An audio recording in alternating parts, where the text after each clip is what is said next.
On that ranch up there, we have found up to date 2 buffaloes.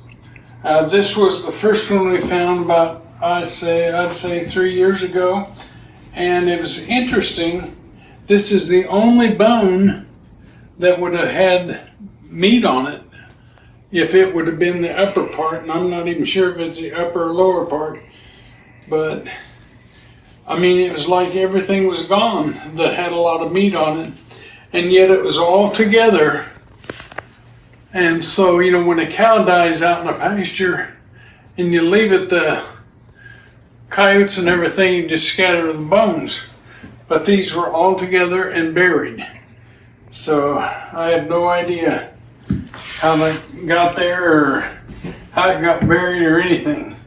Now, one of the interesting things that I want to point out to you is this is the first vertebra behind the skull.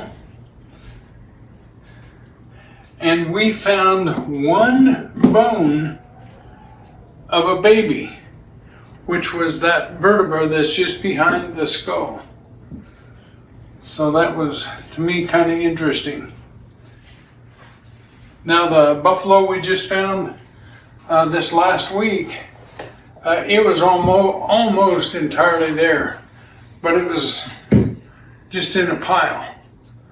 And it's very interesting.